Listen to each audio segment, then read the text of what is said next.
What if the most practical Stoic philosopher is also the one most people forget? When people think of Stoicism, they often remember Marcus Aurelius or Seneca.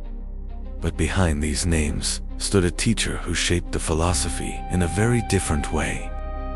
His name was Musonius Rufus, a Stoic teacher in ancient Rome who focused less on theory and more on how to live.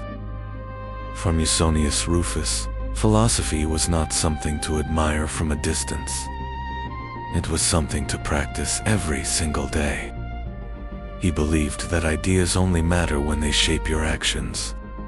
How you eat, how you speak, how you respond to difficulty, how you discipline your desires. This is what made his teaching so powerful. He treated philosophy almost like physical training, something that requires effort, repetition, and consistency. He often compared the training of the mind to the training of the body. Just as an athlete builds strength through practice, a Stoic builds character through discipline. Think about modern life for a moment. We consume information constantly. Books, videos, advice, ideas.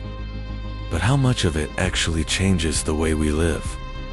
This is where Musonius Rufus would challenge you.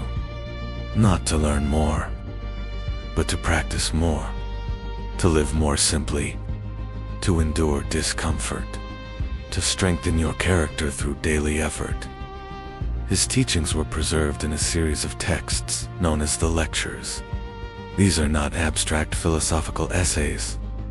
They are direct, practical reflections on how to live, how to eat with moderation, how to develop discipline, how to raise children, how to build a strong and stable character. This is Stoicism at its most practical, not something distant, but something you apply to your daily life. And his influence was profound. He was the teacher of Epictetus, who would later become one of the greatest Stoic philosophers. If you want to understand Stoicism as a way of life, Musonius Rufus is essential. And if you want to go further, the lectures are surprisingly accessible. They feel less like philosophy and more like guidance for everyday life. So the real question is this: are you simply learning about philosophy, or are you actually living it?